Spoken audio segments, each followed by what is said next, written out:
안녕하십니까? 사회복지 현장 실습 7주차 1교시 강의를 시작하겠습니다. 여러분이 현장 실습을 한다는 것은 사회복지 실천의 과정으로 들어간다는 것을 의미합니다. 사회복지 실천 과정이란 도움이 필요한 개인과 가족 및 집단에 대해 전문적 지식과 기술을 갖춘 사회복지사가 클라이언트의 문제 해결과 환경을 변화시키기 위해 개입하는 과정을 말하고 있습니다. 이러한 과정은 학자에 따라 달리 구분하는데 주로 초기 단계, 중간 단계, 평가와 종결 단계로 나뉘게 됩니다. 각 과정들은 명확하게 구분되기보다는 내용이나 과제가 중복되고 순환되기도 합니다. 그래서 이번 시간에는 전반적인 사회복지 실천의 과정에 대해서 배워보기로 하겠습니다. 그 내용을 살펴보면 첫 번째 접수하는 단계, 두 번째 자료 수집하는 단계, 세 번째 사정 단계, 네 번째 계획 수립 단계, 다섯 번째 개입 단계, 여섯 번째 마지막인 평가와 종결, 그리고 사후 관리로 나누어서 구분할 수 있겠습니다. 일반적인 사회복지 실천 과정은 도움을 받기 위해 찾아온 사람을 기관의 사회복지사가 처음으로 접촉해서 접수하는 과정, 영어로 인테이크라고 합니다. 이 접수하고 긍정적 원조 관계를 수립하면서 관련된 정보와 자료를 수집 사정하고 개인 목표와 계획을 세우는 초기 단계, 계획대로 원조 활동을 수행하면서 이를 점검하고 진행해 나가는 중간 단계, 원조 활동의 효과를 평가하고 원조 관계가 만족스럽고 긍정적으로 끝나도록 하는 종결 단계로 나누어서 생각해 볼 수 있겠습니다.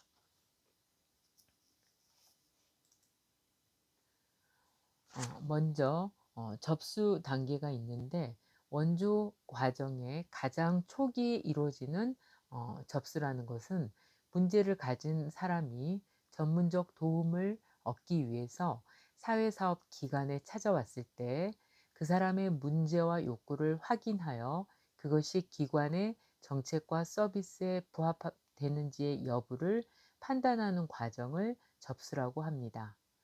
도움을 원하여 기관에 온 사람이 클라이언트가 되는 것은 이 접수 과정을 통해서입니다. 즉, 접수를 통해 이 기관에서 원조를 받는 것으로 결정되었을 때 비로소 클라이언트의 위치에 놓이게 되는 것입니다. 여러분들이 병원을 찾아갔을 때 내가 내과적인 문제인지 외과적인 문제인지 다른 질환인지는 여러분들이 접수 과정에서 그 병원의 관계자가 여기에 부합되는지를 결정하는 것처럼 가장 초기, 원조 과정의 초기의 접수 단계, 인테이크 과정에서 이 사람의 문제와 욕구가 그 기관에서 도움을 줄 수 있는지와 일치될 수 있는지를 판단하는 과정을 접수라고 이해하시면 되겠습니다.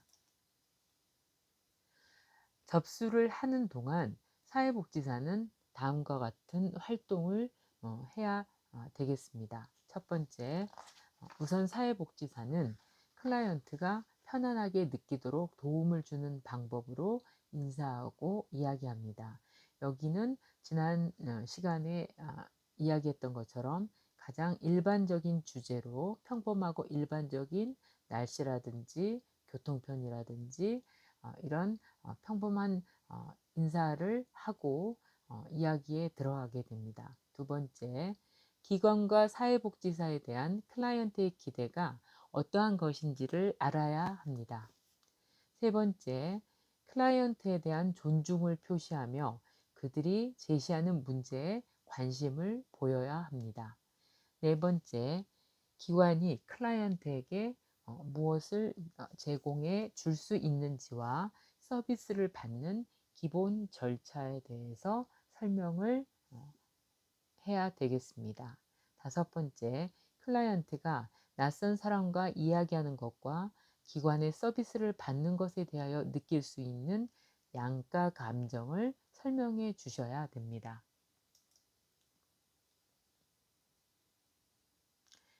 여섯 번째, 클라이언트가 원조 과정을 조정하는데 어떠한 방식으로 또는 어느 정도로 행사할 수 있는지에 대해서 설명을 해 주셔야 됩니다. 일곱 번째, 원조 과정 동안에 사회복지사가 또는 클라이언트와 이 함께 지게 될 책임에 대해서 설명을 해야 됩니다.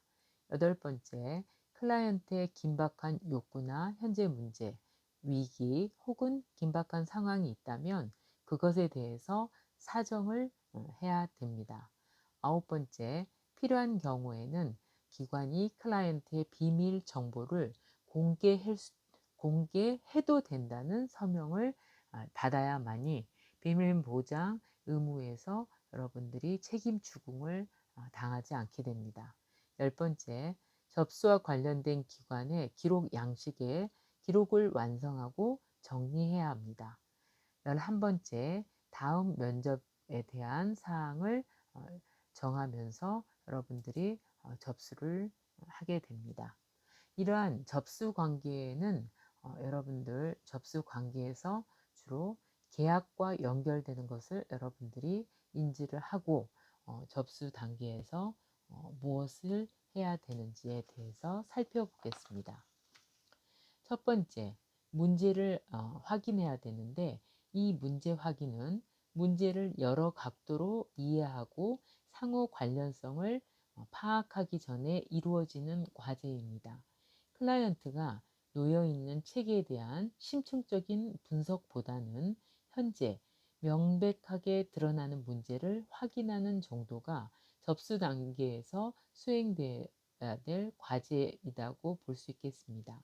문제 확인은 클라이언트의 감정 상태와 그가 분명하게 언급하는 문제에서 출발해서 점차 그를 둘러싼 환경과 문제의 심층 부분으로 확대해 나가야 합니다. 사회복지사는 이러한 과정을 통해서 드러나는 클라이언트의 장점을 문제 해결 과정에 활용할 줄 알아야 됩니다. 두 번째, 의뢰, 레퍼럴이라고 하는데 의뢰는 클라이언트의 문제와 욕구를 확인해 본 결과 그 기관에서 해결할 수 없을 때 다른 적합한 기관으로 클라이언트를 보내는 것을 말합니다. 의뢰를 하게 되는 이유는 여러 가지가 있습니다. 크게 나누어 생각해 보면 첫 번째, 그 기관에서 이 클라이언트를 도와줄 인력이 부족하다든지 두 번째, 필요한 전문 기술을 가진 인력이 부재한다든지 세 번째, 클라이언트의 문제가 기관의 목적과 기능에 부합되지 않았을 때 예를 들어서 노인 문제에 대해서 해결받고자 찾아왔는데 그 기관이 청소년이나 아동 복지 기관이라면 해결해 줄 수가 없기 때문에 거기에 맞는 노인 문제를 해결해 줄 수 있는 기관으로 의뢰한다는 것을 의미합니다. 네 번째, 그 기관보다 다른 기관이 클라이언트의 문제 해결에 더 적합하다고 판단할 때는 의뢰를 하셔야 됩니다. 다섯 번째, 클라이언트의 문제에 우선적 책임을 지는 기관이 있을 때 의뢰를 하게 됩니다. 그러므로 적절한 의뢰를 하기 위해 사회복지사는 자신의 기관은 물론 다른 기관의 정책과 자원, 지역사회의 여타 자원, 여타 기관에 대해서 먼저 소상하게 파악하고 있어야 된다는 전제 조건이 있습니다. 세 번째, 관계를 형성하게 되는데 접수 단계에서 관계 형성은 기관을 찾는 클라이언트들이 일반적으로 경험하는 두려움과 양가 감정을 해소하도록 클라이언트와 상호 긍정적인 친화관계, 즉 라포를 형성하는 것입니다. 라포를 통해서 클라이언트는 사회복지사가 자신을 이해하고 자신의 복지에 진심으로 관심이 있다고 느끼게 됩니다. 이러한 라포를 기반으로 클라이언트와 사회복지사는 원조 과정에 필요한 효과적 의사소통을 할 수 있게 됩니다. 네 번째는 굉장히 중요한 의미인데 개입활동, 계약을 성립한다는 것입니다. 개입활동 관계, 원조 관계 등으로 다양한 개념을 사용하여 단순히 정서적인 관계 이상의 전문적 관계 형성이 클라이언트를 원조 관계로 참여시키는데 효과적임을 강조하는 학자들이 많습니다. 즉, 좋은 관계를 위한 클라이언트의 긍정적 감정이 사회복지사의 의대대로 유발되는 것은 아니라는 것입니다. 오히려 클라이언트가 사회복지사를 도움을 줄 수 있는 사람으로 신뢰하고 있을 때 긍정적 관계는 자연적으로 발생한다고 해서 전문적인 원조 관계 혹은 작업 관계를 강조하기도 합니다. 즉, 계약을 성립하기 위해서 그 계약 조건에 맞는 클라이언트와 사회복지사가 있게 되고 이 사회복지사가 클라이언트의 문제를 해결해 줄 수 있는 함께 해결할 수 있는 유능한 사람이라는 전문적인 원조 관계의 첫 번째 원칙이 생기는 것입니다. 즉, 아, 클라이언트가 사회복지사에게 어, 긍정적인 감정을 갖고 있다 할지라도 사회복지사가 이 클라이언트의 문제를 해결해 줄 수 없다면 계약이 성립될 수 없는 것과 마찬가지의 이치입니다. 즉, 다시 말하자면 클라이언트가 이 사회복지사가 내 문제를 함께 해결해 줄 수 있는 동반자로 인식을 한 것이 더 먼저 선행돼야 되는 조건이라고 우리가 파악하는 것을 말합니다.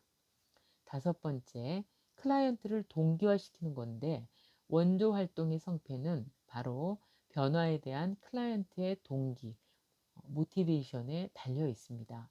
따라서 클라이언트를 변화 과정에 적극적으로 참여시키기 위해서 동기를 유발시키는 것이 원조 초기 과정의 주요 과제 중에 하나라고 볼 수 있습니다.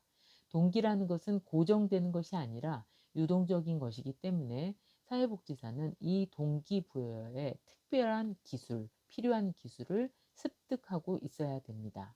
한편 사회복지사가 명심해야 할 것은 클라이언트가 원조 관계에 협조를 할 것인지 아닌지는 전적으로 그들이 결정해야 되는 문제라는 것입니다. 클라이언트를 원조 관계에 참여시키기 위해서 최선의 노력을 다한 뒤에 마지막 결정은 클라이언트들이 하는 것이며 그 결과에 대해서 감수하는 것도 클라이언트입니다. 다만 사회복지사는 클라이언트의 결정에 수반되는 긍정적, 부정적 결과에 대해서 알려주어야 됩니다. 이것을 조금 더 어려운 이야기로 고지된 동의라고 말하고 있는데 고지된 동의를 통해서 클라이언트가 어, 어, 선택을 할 수 있는 기회를 주는 것입니다. 즉, 사회복지사가 클라이언트로 하여금 자기결정권을 통해서 계약관계 또는 원조관계에 들어갈 수 있도록 그 선택을 클라이언트에게 맡기는 것을 의미합니다.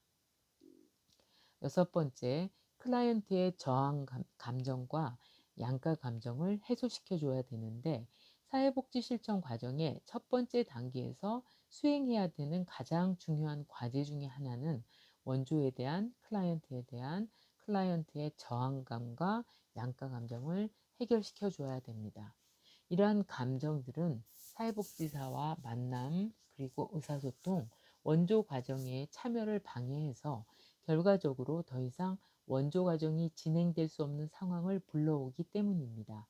다시 말하자면 원조 과정의 진행 여부는 저항감과 양가 감정을 어떻게 해소하느냐에 달려 있다고 해도 과언이 아닙니다.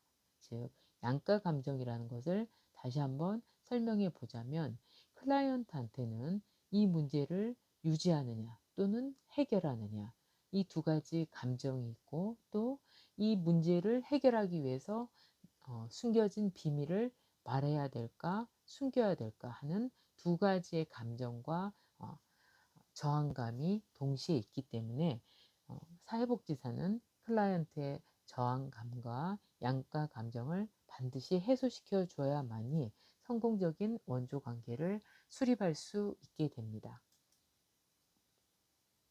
두 번째, 자료 수집 단계가 사회복지 실천의 과정 중에 이루어지는데, 자료 수집이란 정보를 모으는 일로서 클라이언트의 문제를 이해하고 분석하고 해결하는데 필요한 클라이언트 개인과 그 환경에 대한 객관적 자료를 확보하려는 활동을 의미합니다.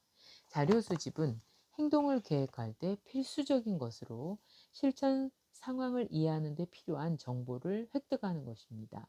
클라이언트와 다른 관련된 사람들, 경우에 따라서는 병원 기록, 의무 기록, 학교의 생활 기록부, 보호 관찰 기록 등과 같은 다른 자료들로부터 사실적인 정보를 얻는 게 중요합니다.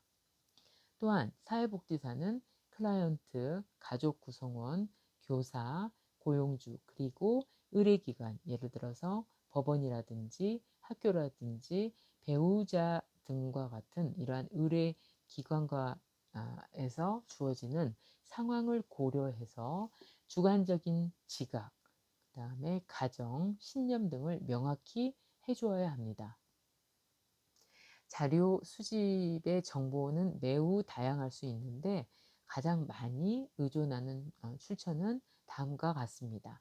첫 번째, 클라이언트가 작성하는 가정 환경서와 같은 서류가 있습니다. 두 번째, 클라이언트의 문제, 클라이언트의 기분, 의견, 생각, 사건 등에 관한 클라이언트의 이야기를 통해서 자료 수집을 할 수 있습니다. 세 번째, 클라이언트의 비언어적 행동에 관한 사회복지사의 관찰도 자료 수집이 될 수 있고, 네 번째, 부부나 가족 구성원 간의 상호작용에 관한 사회복지사의 관찰이 있을 수 있으며, 다섯 번째, 친척, 친구, 선생님 등 관련된 사람들한테 수집되는 정보가 있으며, 여섯 번째, 필요하다면 심리 검사 결과표가 있고, 일곱 번째, 클라이언트에 대한 사회복지사의 개인적인 경험을 통해서 이러한 자료를 수집할 수 있게 됩니다. 자료 수집과 평가에서 사회복지사가 명심해야 될 원칙이 있는데, 첫 번째, 가장 중요한 점은 이 과정에서 클라이언트 참여가 절대적으로 필요하다는 것입니다. 원조를 성공적으로 이끌기 위해서는 클라이언트의 문제를 정의하는 것에서부터 개입 방법의 우선순위를 평가하는 데 이르기까지 클라이언트 참여는 매우 중요합니다. 둘째, 클라이언트의 강점을 평가해야 됩니다. 강점은 이해하기 쉽게 장점이라고 생각할 수 있는데, 사회복지사는 자칫하면 클라이언트의 문제에만 관심을 가지기 쉬워집니다. 그런데 강점을 확인한다는 것은 문제 해결의 한 방법을 확보하는 것이기 때문에 아주 중요한 과제라고 볼 수 있습니다. 동시에 세 번째, 한 가지 문제만 있는 클라이언트는 거의 없습니다. 따라서 사회복지사는 클라이언트의 문제를 다양하게 규명할 줄 알아야 됩니다. 그리고 동시에 그 심각도에 따른 우선순위를 정하셔야 됩니다. 네 번째, 문제 정의가 다양한 것과 마찬가지로 개입 방법도 다양하게 설정을 해야 되고, 실현 가능성이나 효과성의 기준에서 먼저 우선순위를 정해야 되겠습니다.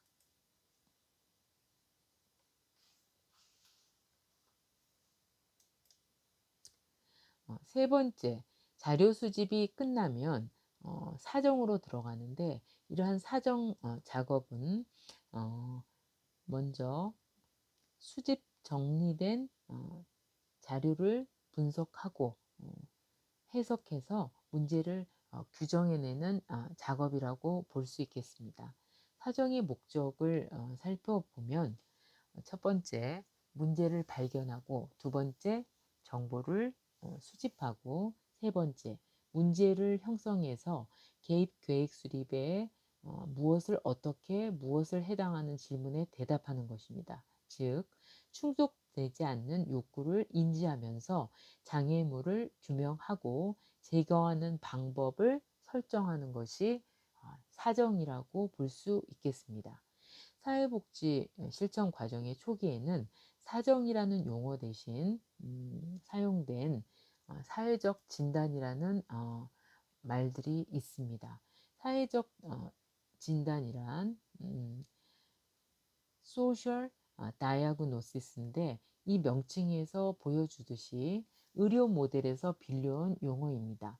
의사가 환자의 상태를 진단하고 나서 이 진단에 의해 치료하듯이 사회복지사도 초기에는 환자나 클라이언트가 아, 가진 문제의 원인을 진단하고 치료해 왔기 때문에 이러한 진단이라고 했습니다. 그러나 시간이 흐를수록 의료 모델에 대해서 의문을 갖기 시작하면서 환경적인 요인들도 클라이언트의 문제의 원인에서 내면적 요인만큼이나 중요하다고 여기게 돼서 사회복지 실천은 개인의 병리적인 현상으로부터 클라이언트의 환경의 문제로 관심이 돌려지게 됩니다. 다시 말하자면 문제가 있는 클라이언트의 어떤 내면 문제에서부터 그 클라이언트를 둘러싼 체계론적 관점, 생태체계적 관점에서의 실천 방법이 강구되면서부터 진단이라는 용어 대신에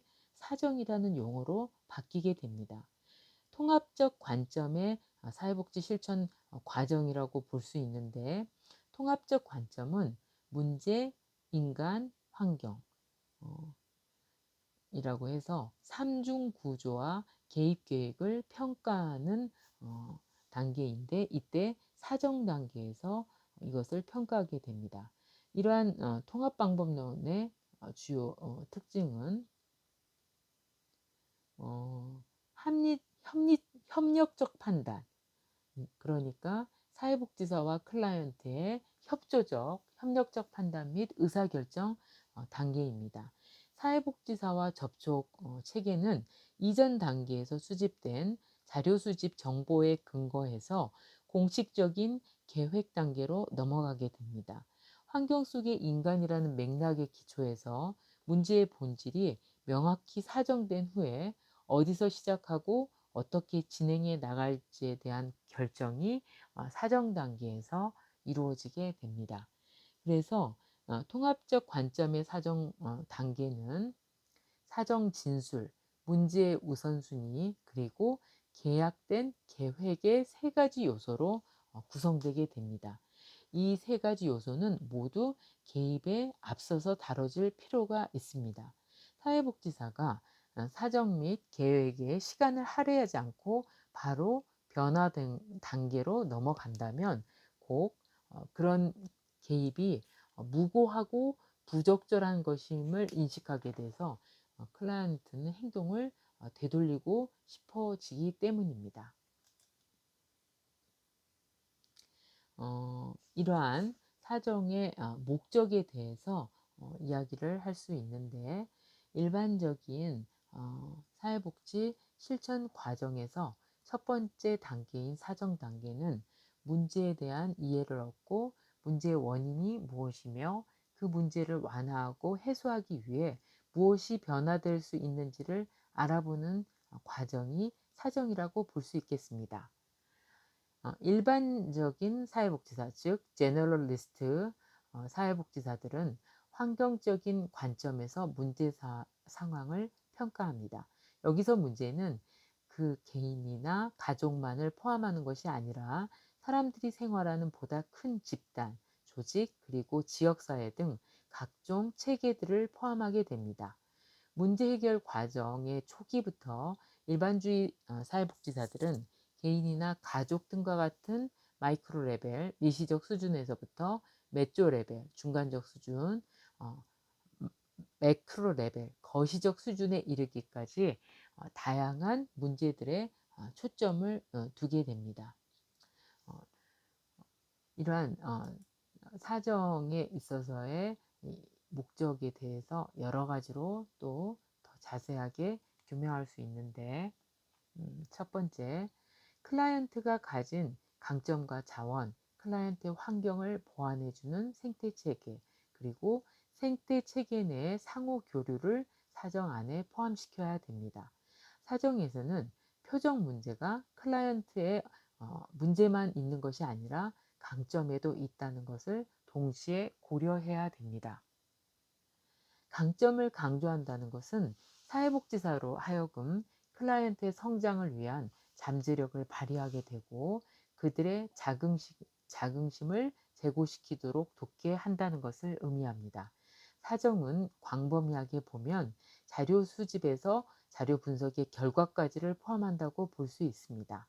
사정이 종결되었을 때 사회복지사는 문제를 정확하게 묘사할 수 있고 클라이언트의 상황을 개선하기 위해 변화가 필요한 것들을 분명하게 규명할 수 있게 되는 것입니다. 그래서 사정이 굉장히 개입 계획에 있어서 상당히 전제되는 중요한 단계라고 볼 수가 있겠습니다. 오늘은 사회복지 실천의 과정 중에서 접수, 첫 번째 인테이크가 이루어지는 접수, 두 번째 정보를 모으는 자료 수집, 그리고 자료 수집이 끝난 후에 이루어지는 사정까지 공부해 보았습니다. 수고하셨습니다.